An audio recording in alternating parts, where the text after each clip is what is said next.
Thokozani emakhosini, thokozani bogogo, thokozani mamkhulu, thokozani everyone. So okay, I wanted to do this video to help a lot of you guys that do not know how to pray or to speak things into existence. Ne? Why do I say this? Because there are a lot of you that whenever you pray things go wrong, they go wrong. So bantu labafana nawe ukuthi uyathandaza tinto takho nje tivele ti moshakale kakhulu ne. You are not supposed to pray. You are supposed to speak things into existence. You are just supposed to speak. Yeah, understand what I'm saying? Net fanele ukhulume nje wena. Uthini? Msebenzi wami kusasa. Ngiyawuthola umsebenzi. Bangifonela kusasa. I am protected in the name of Jesus. Phelile kwakho. But ungaqala ushaya bo rakaba satari positive make it. Vele kubhetse kakhulu. So, tinto letinye lefana ukuthi check lete la ukuthi unesiphiwe lesinjani. Unga-complicate tinto takho.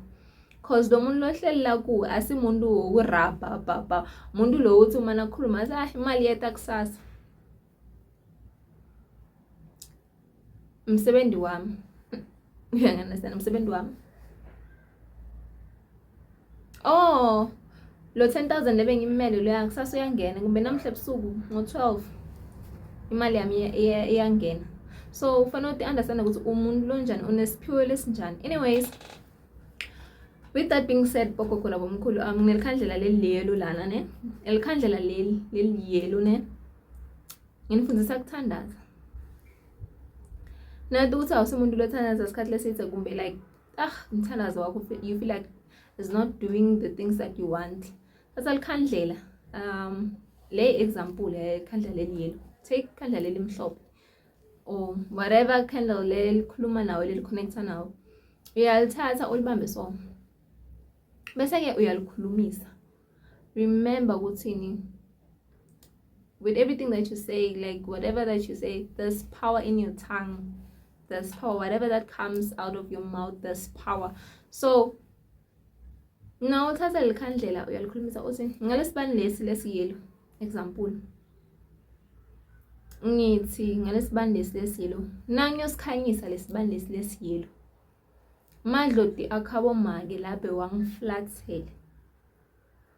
Madloti akhabo mage wami laphe wangiflathele kumbe madloti akhabo mage lengakhona connecta nawo. Njengoba ngiyosikhanyisa kuyokhanya bangive babuye bayende lo ngikufunako.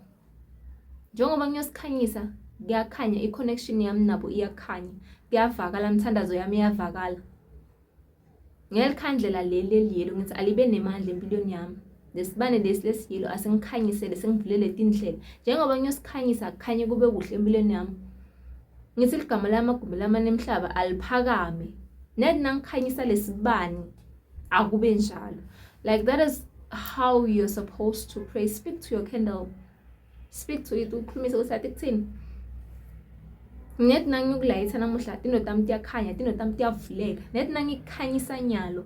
Connection yami nemadloti akhabo mage bayangiva, bayangiphendula. So this is how you're supposed to do things. I'm gonna do another one. Thokozani emakhosini. Be blessed.